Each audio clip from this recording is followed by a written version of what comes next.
Chers amis de la nature et de la photo, bienvenue à la maison. Aujourd'hui, on parle retouche.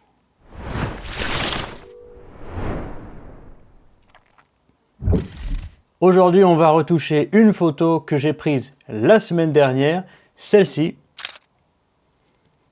Cette vidéo est la troisième et dernière partie consacrée à la photographie de cascade. Je vous invite donc à regarder la première partie et la deuxième partie, surtout la deuxième partie pour comprendre comment j'ai pris la photo d'aujourd'hui. Dans cette vidéo, je vais vous montrer comment je retouche mes photos de cascade. Vous me verrez donc utiliser Capture One, mais je l'ai configuré de la même manière que vous utiliseriez Lightroom. Donc si vous utilisez Lightroom, ne vous inquiétez pas, vous ne serez pas perdu, c'est à peu près la même chose. Comme cette image est également un focus stack, j'irai de Capture One jusqu'à Affinity Photo. Oui, car j'ai décidé de lâcher Photoshop pour Affinity Photo. Si vous utilisez Photoshop, les fonctionnalités seront à peu près les mêmes, vous pourrez faire la même chose. Un gros disclaimer avant de commencer, les retouches que je vais vous montrer ne sont pas les retouches qu'il faut faire pour la retouche de photos de cascade. C'est mon style. Mais si vous avez un style complètement différent, c'est parfaitement ok, il n'y a aucun problème. Inspirez-vous juste de ce que je vais vous montrer et adaptez-le à votre style. Allons-y. Nous voilà dans Capture One. Voilà les trois images que j'ai sélectionnées pour faire ce focus stack et cette retouche. En réalité, 2 pour le focus stack parmi les 5 que j'avais pris initialement. Celle-ci, car 2 des éléments que je voulais mettre en avant sont nets, à savoir la vigne et la cascade. Et le premier plan, ici vous voyez, le rocher est un peu flou. Donc deuxième exposition où la mise au point est faite sur les lichens là, au premier plan. Cette troisième photo, à proprement parler, c'est pas pour le focus stack. Vous voyez, le temps d'exposition est très différent. Ici, il est de 2 secondes, alors que les autres sont de 1/10 de seconde, parce que ces vaguelettes ne faisaient pas partie des 3 éléments du puzzle qui composaient cette photo à ce moment-là. La cascade, les vignes et le lichen sur les rochers. J'insiste vraiment, votre intention photographique sur le moment du shoot doit être, dans l'idéal, prolongée par la retouche sur votre ordinateur. La plupart du temps, il est très compliqué de changer complètement votre intention sur la retouche. Parfois, c'est possible, mais je vous conseille vraiment d'avoir un parti pris sur le terrain et de l'optimiser sur votre ordinateur plus tard. Alors, vous voyez ici l'exposition, en fait, elle n'est pas si mauvaise que ça. Bien sûr, elle est un peu sombre. L'histogramme est sur le quart gauche. Si j'allume les warnings d'exposition, vous voyez les parties bleues, ce sont les noirs où il y a pas, mais vous verrez qu'il y en a encore, de détails, et rien n'est surexposé, ce qui est le plus important avec les appareils photo numériques. Donc je vous conseille vraiment de protéger vos tons clairs, highlight en anglais, lors de votre prise photographique, puisque vous pourrez remonter les ombres, mais pas forcément baisser les highlights après. J'ai classé à gauche mes outils dans l'ordre dans lequel je les utilise généralement. Pour la balance des blancs, je vais attendre un petit peu, mais je vais commencer exceptionnellement aujourd'hui par l'exposition. Je vais l'équilibrer encore un petit peu. Personnellement, les photos de cascade, je n'aime pas les rééquilibrer comme je ferais d'autres images avec un histogramme plus recentré parce que je veux attirer votre attention vers généralement l'eau, et l'eau étant déjà assez claire, j'ai pas besoin de beaucoup de lumière sur les autres parties de l'image. Donc quand j'équilibre, en fait, j'équilibre toujours dans le quart sombre, le premier quart de l'histogramme. Ensuite, ce que je vais faire, c'est rattraper cette grosse tache rouge que vous voyez ici, qui est en fait de l'eau, et quand je zoome, et si je zoome dessus, vous voyez qu'il n'y a plus aucun détail. Donc je vais rattraper ça de cette façon-là. Vous voyez qu'il n'y a plus de taches rouges. Ah, bah si, il y en a encore un petit peu. Bon, mais comme ça, c'est pas bien grave. Et on a une image qui est plus ou moins équilibrée pour moi. Attention, vous voyez les sliders ici d'HDR, vous avez les mêmes sur Lightroom. Allez-y doucement avec, parce que sinon vous allez faire quelque chose qui n'est absolument pas naturel. Pour certains styles, ça peut le faire. Moi, je préfère les rendus plus naturels quand même. Bon, doucement. Maintenant que j'y vois un petit peu plus clair, je vais pouvoir ajuster la balance des blancs. Personnellement, j'aime pas trop le bleu cyan. Donc je vais réchauffer ma photo, voilà, un peu comme ça. Et les rochers étaient en fait assez rouge, orange, marron, comme ça dans la réalité. Les lichens étaient un peu verdâtres comme ça, donc ça me va très bien. Et l'eau est restée un peu bleue, donc c'est très bien. Et une chose dont je me suis débarrassé un peu avant, vous le voyez peut-être, mais dans l'eau, il y avait un peu de magenta. Et personnellement, je n'aime pas ça du tout. C'est un choix personnel, mais moi, je préfère comme ça. Bien, j'ai pas beaucoup à retoucher ici en HDR, en contraste ça me va bien. La saturation j'y touche pas parce que en général je vais le faire par couleur. Pour cet outil là, en général je le fais en auto, mais ça me ramène beaucoup de clipping autant dans les sombres que dans les blancs. Donc je ne vais pas m'en servir aujourd'hui. Et donc on va passer directement aux couleurs. Vous avez la même chose sur Lightroom, c'est très pratique. Donc les couleurs que je n'aime pas, à savoir le rose et le magenta, je vais les enlever pour voir ce que ça donne. Si vous ne voyez pas trop la différence lorsque vous utilisez un slider, je vous conseille d'y aller complètement, soit à droite, soit à gauche, histoire que vous voyez l'effet que ça fait. Donc ici, je vous ai dit que j'aime pas trop les magentas, mais j'en vois pas beaucoup.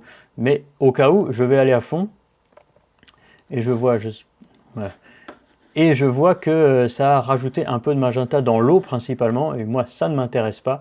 Donc je vais aller vers le bleu, ça m'intéresse un petit peu plus, et je vais le remettre comme c'était avant. Là, je suis satisfait. Pareil pour les roses. Bon, les roses, ça n'a pas l'air de changer grand-chose. Donc, je vais les baisser histoire d'être tranquille. Ensuite, le vert. Je suis un peu précieux sur les verts. J'aime pas trop les verts qui tendent vers le bleu, enfin vers le turquoise. Je préfère les verts qui tendent un petit peu plus vers l'olive, vers le jaune, quoi, on va dire. Et c'est ce que je vais faire ici, vous voyez, avec la hue, la teinte, quoi. Je vais aller un petit peu plus vers la gauche pour ramener mes verts encore un peu plus vers le jaune, comme j'aime bien. Et en général, j'aime pas trop les verts très saturés. J'aime pas trop quand le vert prend beaucoup d'importance dans la photo. Donc je vais baisser un petit chouïa. Voilà. Alors les jaunes, j'ai une relation compliquée avec les jaunes. Regardez, si je le mets à fond comme ça fait un jaune un peu vert. Moi, j'aime pas trop ça. Vous avez compris que je suis pas très vert en général. Donc je vais plutôt baisser la teinte pour aller vers les oranges. Un peu comme ça. Et je vais même baisser encore un petit peu plus. C'est une interprétation complètement personnelle, hein, mais je trouve que les jaunes et les verts, quand il y en a un peu beaucoup, je trouve que ça donne un côté un peu lourd à l'image, alors que les baissés, surtout les jaunes, je trouve que ça rafraîchit l'image. Alors bien sûr, ça enlève des couleurs chaudes, c'est pas ce que je veux dire. Ce que je veux dire, c'est que ça donne un côté frais, je ne sais pas comment dire, ça donne un côté jeune, un côté vivant, un côté vivifiant, je ne sais pas, à l'image, et j'aime plutôt ça. Voilà. Ensuite, les oranges, vous avez bien compris que ça allait cibler les roches en général. Et si je les enlève, vous voyez qu'il n'y a plus aucune couleur sur les cailloux, surtout les cailloux couverts de, je sais pas, d'algues, bon bref, voilà. Là, donc évidemment, on ne va pas les enlever puisque ça fait partie intégrante du paysage à ce moment-là. Mais je vais quand même les baisser parce que, bon, c'est pas ça que je veux vous montrer en particulier. Et les rouges, je pense qu'il y en a pas mal, mais en réalité, si je les enlève, vous voyez, ça casse la personnalité de la couleur des parois. Donc je vais les augmenter un petit peu, et je vais essayer de les orangiser un peu, parce qu'en fait, elles deviennent un peu roses. C'est rose-rouge, c'est moins mon délire. Et je vais essayer de les baisser, voir ce que ça donne. Oh, c'est pas mal. C'est pas mal. C'est pas mal parce que ça attire votre regard sur les lichens qui sont du coup plus clairs et juste à côté, ça crée un contraste qui va attirer votre regard. Maintenant, on va passer au bleu et au cyan, c'est très important. Évidemment, puisque c'est une photo de cascade, l'eau ressortira nécessairement un peu plus bleu, un peu plus cyan que le reste. Donc, c'est des couleurs sur lesquelles je vous invite à vraiment vous attarder. Si je mets le cyan à fond, je remarque que c'est surtout ici que ça joue, donc au pied de la cascade. Et si je le change complètement en bleu, ça fait un bleu un peu chimique, bon, j'aime pas trop.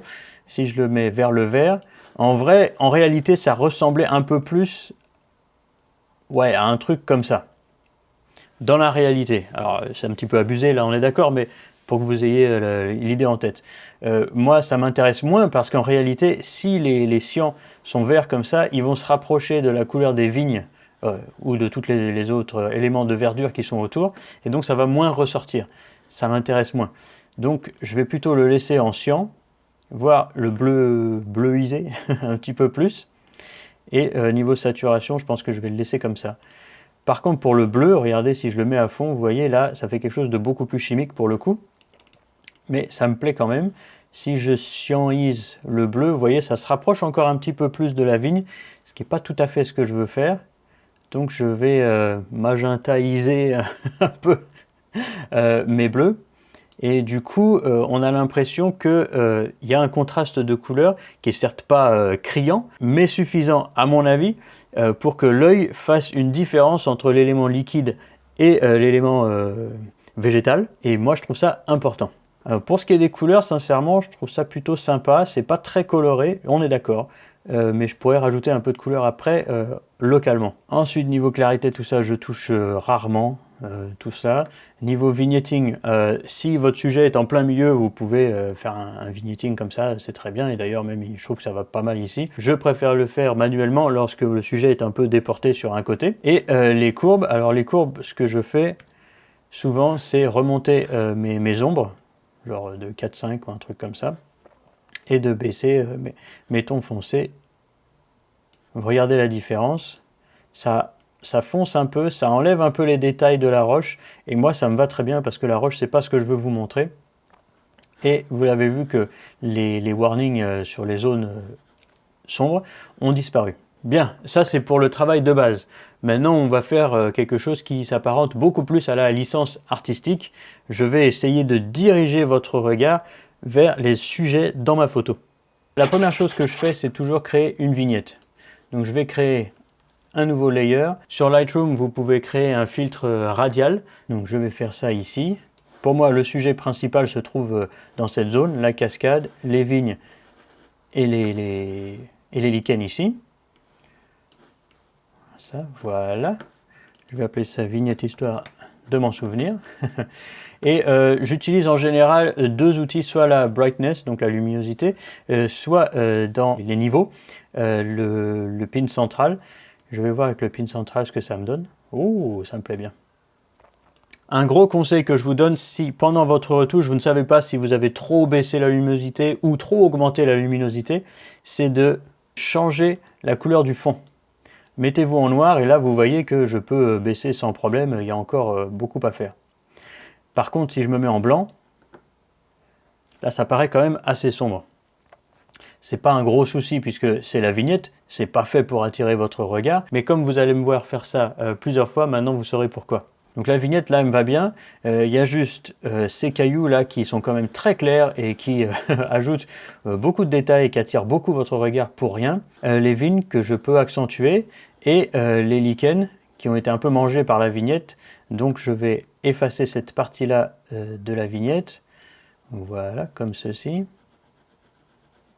C'est un peu grossier, mais Capture One a un outil que j'aime beaucoup. Je ne sais pas, peut-être que vous l'avez aussi sur Lightroom.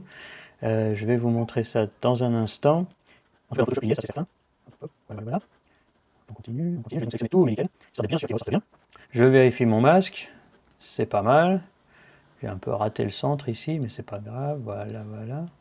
Je me permets en fait de faire ça pas très précisément, vous allez voir, car cet outil de Capture One qu'on trouve ici, raffiner le masque, refine mask.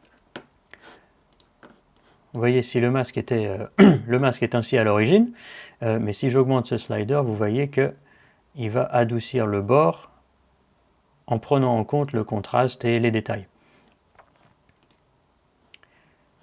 Je vous accorde que ça ne fait pas une différence extraordinaire, mais c'est quand même sympa.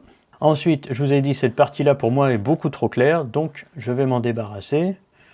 Rocks left, voilà, donc caillou à gauche pour les francophones. Je vais baisser là pour voir quand je vais créer.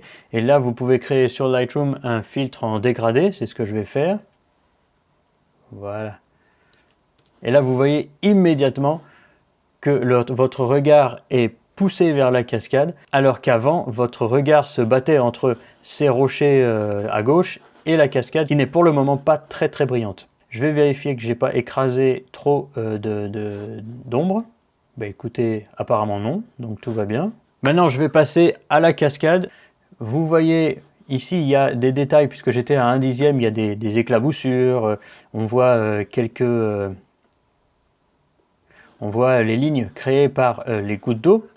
elle ressort déjà pas mal, mais regardez si je me mets en blanc, si vous mettez ça sur une page internet blanche par exemple, vous voyez que ça ressort beaucoup moins que comme ceci. Donc là, je vais me mettre en blanc, je vais créer un nouveau layer, que je vais appeler cascade, voilà. Et je vais augmenter la luminosité histoire de voir ce que je fais, et je vais peindre grossièrement la cascade. Voilà. En gros, toute la partie blanche, quoi. Hein. Hop là. Ok. Et je vais la remplir. Voilà, là vous avez vu, donc elle est complètement bouffée. C'est absolument pas ce qu'il faut. Hein. C'était juste pour savoir ce que je faisais. Donc je vais augmenter jusqu'à avoir trop de rouge qui va apparaître. Oula, voilà, on y est. Ok, je vais baisser un petit peu les blancs, histoire de sauvegarder ça. Et on est bon. Si je l'enlève, vous voyez que c'était un peu plus sombre. Et là, c'est un petit peu plus clair. C'est pas encore super clair, c'est pas encore tout à fait ce que moi je veux. Donc je vais prendre mes courbes ici et je vais augmenter cette partie-là. Ok, et revenir encore un petit peu sur mes blancs. Sans trop m'en inquiéter, puisque rappelez-vous, il y a cette troisième image ici qui me permettra de compenser ça par la suite. Ici, par contre, c'est un peu blanc. Donc ce que je vais faire, c'est baisser juste ça, histoire de... Voilà, tuer. Ça n'ajoutera pas de détails, ça ne ramène pas les détails, mais c'est pas grave. Parce que c'est juste un tout petit point, là, c'est pas là où on regarde tout le monde. Et surtout, je vais monter un petit peu les ombres, histoire de casser un peu le contraste. J'aime personnellement qu'il n'y a pas trop de détails dans la cascade, c'est un choix personnel. Si vous aimez les détails, vous pouvez le faire autrement, bien sûr. Moi, je préfère comme ça. Et je vais baisser un peu les ombres, histoire d'ajouter un tout petit peu de contraste quand même. Et quand je vais allumer et éteindre ce calque, vous voyez quand même, ça fait une différence assez majeure. Alors, c'est très bien, mais vous avez remarqué que ça a affecté la partie des feuilles de vigne. Alors si vous aimez un truc un peu plus éthéré, c'est bien. Moi, je suis pas trop fan. Pas le choix, il faut donc enlever la partie qui touche les vignes. Avec un brush. Donc on va brusher tranquillement. Voilà, on est là. Vous voyez mon ordi qui rame là. Ok, c'est pas mal. Bon, écoutez, moi je trouve ça pas mal en vrai. Ok. Et je vais refaire encore la même chose que la dernière fois. Je vais raffiner le masque. Je ne sais pas si vous pouvez faire ça sur Lightroom. Voilà, vous voyez, avant on était comme ça. Et maintenant, avec un petit peu plus de pixels, voilà, on retrouve avec chose un petit peu plus flou, un petit peu plus naturel. Et si je vous montre avant, après, c'est un peu moins contrasté, c'est un peu plus élégant à regarder. Une autre partie que je veux mettre en avant, c'est les lichens. Je crée donc un autre layer, lichen. Je vais y aller un peu à la barbare, parce qu'ils sont assez sombres. Et les peindre avec un brush. J'ai un tout petit point rouge ici, donc je suis satisfait, ça veut dire que le reste ne brûle pas, et on est très bien là. Je vais raffiner un peu le masque. 63, ok, c'est pas mal. Voilà, je vous montre avant, après, vous voyez qu'ils ressortent un peu plus. Maintenant, vous voyez donc que même sur du blanc, la cascade ressort beaucoup mieux, les lichens ressortent beaucoup mieux. Je vais m'attaquer maintenant à la vigne, mais en réalité, il n'y a pas grand-chose à faire. Je suis plutôt heureux, je pense que je vais les rajouter un petit peu de couleur sur le vert. Qu'est-ce que ça nous donne si je fais ça? Oh, c'est pas mal, elles ressortent bien par rapport à avant, ouais. Ouais. Finalement, j'aurais pas dû baisser les verres d'avant, mais c'est pas grave. Voilà, pour ce qui est de la vigne là, si j'augmente un peu la lumière, j'ai peur que oui, ça va affecter la cascade, mais c'est pas grave. On enlève ça de la sélection. Et en vrai, je trouve ça pas mal du tout. Regardons sur du noir. Alors sur du noir, je trouve ça un petit peu clair encore. Je vais baisser un peu la vignette. Voilà. Et sur du blanc, est-ce que c'est trop sombre? Non, en vérité, c'est pas mal. C'est pas mal. Eh bien, écoutez, je suis plutôt content. Je vais juste revenir un petit peu sur les couleurs de la roche, que j'ai un peu trop rougi, je pense. mettre un petit peu plus orange, ça me plairait un petit peu mieux. Du coup, et pour les feuilles, si je remets un petit peu de cyan dedans, non, non, non. Ok, la deuxième étape de la retouche est terminée. Tout ce que j'ai à faire, c'est copier tous les réglages et les coller sur la deuxième photo. Voilà, comme elles ont été exposées de manière identique, eh bien, à part l'eau qui coule évidemment, le reste est le même. Et je vais les coller aussi sur l'exposition pour l'eau, pour le bassin en bas. Mais là, il faudra que je fasse attention puisque j'ai un peu brûlé l'eau. Est-ce que ça va donner... Ouais, vous voyez, ça fait quelque chose qui n'a mais absolument aucun détail du tout. C'est normal, j'avais une exposition de 2 secondes, mais là, ça fait quand même beaucoup pour le coup. J'ai pas besoin de lichen, j'ai pas besoin de la vigne, j'ai que besoin de la cascade. Le rocher à gauche, je m'en fous. La vignette, faut la garder. Et comme vous l'avez remarqué, regardez, l'histogramme est quand même très très à gauche par rapport à l'autre, qui est un petit peu plus diversifié. Je vais donc remonter un peu l'expo. Ça ressemble un peu. Alors, on va enlever la cascade, voir ce que ça donne. Mais écoutez, c'est un peu mieux. Je vais donc reprendre un peu ça.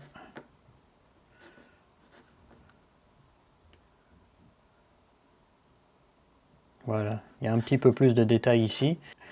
Maintenant, tout ce qu'il me reste à faire, c'est envoyer ces 3 fichiers-là dans Affinity Photo pour les mettre ensemble. Ce que je fais, c'est clic droit, éditer avec Affinity Photo 2. Si vous êtes sur Photoshop, utilisez un PSD. Moi, je laisse, vous voyez mes réglages en TIFF 16 bits, etc., etc. Vous voyez donc, j'ai mes 3 calques ici. La première avec le bassin tout flou, le premier plan bien net et celle avec le deuxième plan bien net. Il y a 2 façons de faire un focus stack. Soit vous le faites automatiquement parce que vous avez beaucoup d'exposition et donc ça devient une galère de le faire manuellement. Soit vous avez peu d'exposition, comme c'est le cas là, je n'ai que 2 photos. Là, vous pouvez le faire très facilement avec un simple pinceau et un masque. C'est ce que je vais faire aujourd'hui. Je vais donc désactiver le layer pour le bassin et j'utilise simplement le layer pour le devant. Donc si on regarde, vous voyez, c'est là que c'est le plus net. Et dès qu'on arrive sur ce lichen-ci, j'ai l'impression que la mise au point, voilà, la mise au point est passée. Donc je vais créer un masque. Merci, que je vais retourner. Rappelez-vous que blanc révèle et noir fait disparaître. Comme vous le voyez ici, le masque est entièrement noir, ça veut dire que rien de cette photo-là n'est révélé. Alors que si j'inverse et que je fais tout blanc, ça veut dire que là, donc tout ce qui est sur ce calque-là est donc révélé. Donc vous ne voyez en gros que ce calque-là. Moi, ce que je veux, c'est l'inverse, c'est n'utiliser que cette partie-là de l'image. Je vais donc appuyer sur la touche B, qui est le raccourci pour brush, donc pinceau. Photoshop ou Affinity, c'est pareil. Je vais le faire assez grand et assez flou. Et je vais peindre, regardez bien ici, en blanc. Donc vous pouvez inverser les couleurs ici. Voilà. Et si vous avez besoin, par exemple, si vous avez une couleur, voilà, comme ça ici, que vous avez besoin de resetter en noir et blanc, c'est la touche D. Sur Photoshop comme sur Affinity Photo. Et pour changer, c'est X. Sur les 2 programmes aussi. Donc, je vais prendre le blanc en premier plan et je vais peindre du blanc sur le masque, attention, hein, pas sur la photo elle-même évidemment, sur la zone que je veux conserver, que je veux révéler. Donc, on a regardé en zoomant un peu, vous voyez, ce que j'aime bien dans Affinity Photo, c'est que le brush, il me montre directement l'effet dans le brush. Et donc, je peux voir que cette vigne ici, bah, elle est un petit peu plus nette, mais pas beaucoup plus. Ça veut dire que cette partie-là, la mise au point n'est pas particulièrement meilleure sur ce nouveau calque. Je vais quand même l'utiliser au cas où. Cette partie-là, c'est clairement mieux. Est-ce que c'est mieux ici? Non, vous voyez, ce lichen-là, il n'est pas inclus dans la mise au point. Donc, je ne vais pas m'en servir. Ce lichen-ci, oui, clairement. Ce lichen-là, non, pas vraiment. Ok. Donc comme c'est plus près, je pense que je peux y aller sereinement sur toute la partie droite. Alors je trouve que ce lichen-ci est déjà bien net, voyons voir. Ouais, il est bien net. Ici c'est un petit peu mieux. Non, c'est pas mieux. Donc en fait c'était juste sur cette partie-là de l'image. Voyons voir de l'autre côté, est-ce que... Ah non, là clairement pas du tout. Non, ok, c'était beaucoup plus loin donc aucun intérêt. Voilà pour le focus stack, vous avez vu c'était facile, il n'y avait que 2 images. Si vous voulez que je vous fasse une vidéo tutoriel sur comment faire un focus stack avec beaucoup plus de profondeur, dites-le moi en commentaire, je me ferai un plaisir de le faire pour vous. Mais là, passons au blend de la photo avec le bassin complètement flou. Les 2 choses que vous devez ici garder en tête, c'est quelle partie de cette nouvelle photo je veux utiliser et quelle partie je ne devrais pas. Quand je dis devrais pas, c'est parce que là, dans ce cas-ci, j'avais une ouverture à f22. Donc si vous comprenez la diffraction, vous savez que la photo sera plutôt floue. J'ai donc pas envie de garder les parties de la roche qui doivent être nettes, mais qui sont donc floutées du fait de la diffraction. Regardez ici les rochers qui reflètent l'eau. Pareil ici, en gros sur tous les bords de l'eau.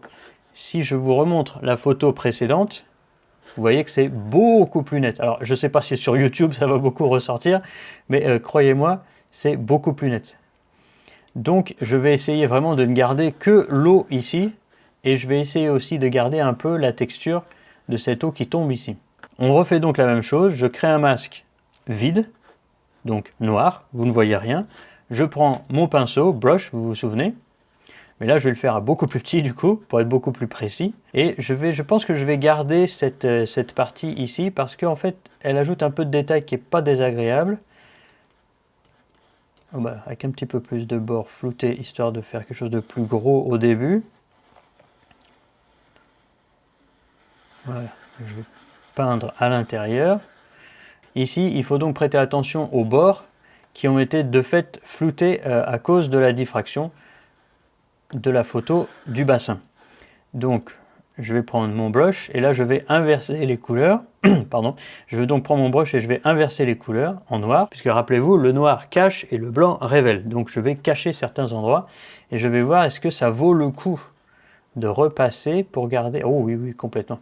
Ça vaut le coup de repasser pour garder quelques détails comme ça sur le bord. Et du coup en mode très très flou, pour voir ce que ça donne. Oui, oui, ça vaut le coup. Oh oui, oui, complètement. Donc, je vais m'atteler à faire ça.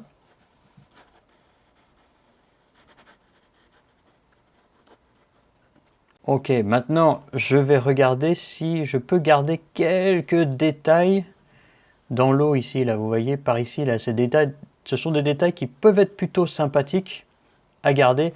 Pas trop, c'est pour ça que je vais baisser l'opacité de mon brush ici, peut-être à 20 ou un truc comme ça. Je trouve ça plutôt sympathique en fait ici, donc voilà, je vais garder ces détails-là. Ça donne quoi? Oh, c'est pas mal, c'est pas mal. Ça fait un peu beaucoup de détails à mon avis, donc je vais inverser. Je vais baisser mon flow ici. Je ne vais pas vous expliquer ce que fait flow, mais disons que c'est une opacité moins forte, mais plus le pinceau reste et plus l'opacité augmente. Donc regardez, vous voyez, si je clique une fois, on ne voit pas trop la différence, mais si je reste cliqué et que je bouge, vous voyez que ça applique le pinceau de manière plus forte. Donc je vais faire ça histoire d'adoucir un peu ces morceaux-là de manière volontaire. Voilà. L'image est terminée. Pour des besoins de backup, je vous conseille d'enregistrer vos calques, puisque si vous avez besoin de revenir dessus plus tard, il vous les faudra. Voilà, cette semaine, j'espère que vous avez appris à retoucher vos photos de cascade, au moins grâce à mon expérience. Si c'est le cas, lâchez-moi un like, c'est super important pour YouTube. Abonnez-vous, laissez-moi un coin-coin en commentaire ou toute autre recommandation de vidéo. Je vous lis et je vous réponds à tous. Je vous remercie de m'avoir regardé jusqu'à maintenant. Vous le savez, je compte sur vous pour faire grossir cette chaîne pour que j'ai encore beaucoup d'images à vous raconter.